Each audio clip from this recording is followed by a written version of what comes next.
guys! Welcome back to my channel. Today, I will try the Jamsu technique. So, ang Jamsu, I think, is a Korean word which means dive or submerge. Panood na ako ng mga review sa YouTube. So, ang Jamsu technique, gagawin mo yung makeup routine mo and then, saset mo yung face mo with powder and then magsasubmerge ka sa cold water. Oily skin, 30 seconds, and then for people with dry skin, less than 30 seconds, mga 15 seconds. I will moisturize my face, put on foundation, and then set my makeup, and then we'll try the Jamsu technique.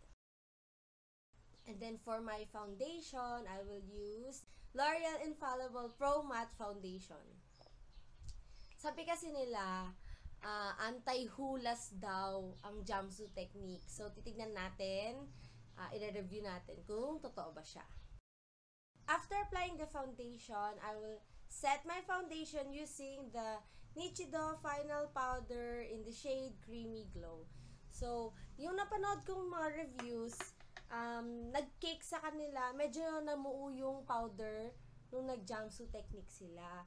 So, ang dapat palang gawin is, dapat i-blend mo yung powder. Hindi yung parang nagbe-bake, hindi dapat ganon.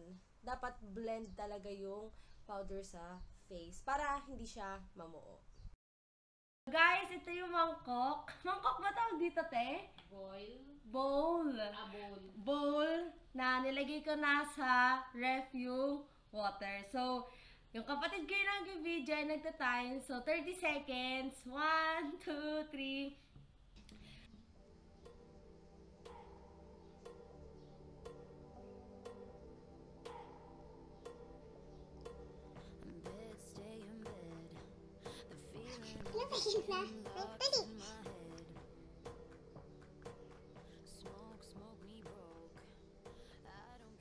Okay na.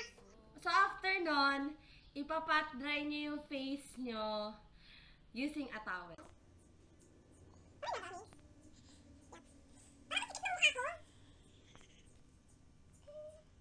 Looking at the mirror, ang ganda niya.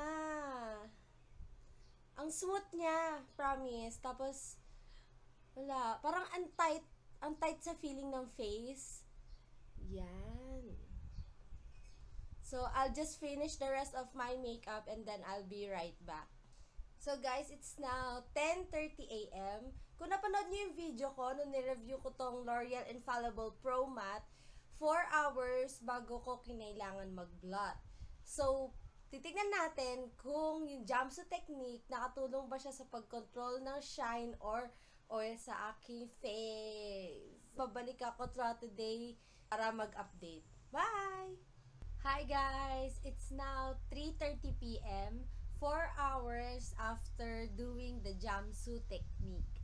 And ang masasabi ko is medyo oily na ako sa nose. Sobrang init ngayon talaga. And ang napansin ko is mas matagal yung longevity ng oil control kapag nag-Jamsu technique ka. Kasi yung sa review ko about dun sa L'Oreal Infallible, no, after 4 hours, shiny na yung T-zone area ko. And then ngayon, nung nag-Jamsu technique ako, nose lang yung shiny sa akin. Kasi ito yung unang nag-oily sa face ko. So, hindi ko pa kailangan mag-blot kasi ang ganda pa din niya talaga. Amazed ako. So, babalik na lang ako for my final update. Hi guys! Welcome back!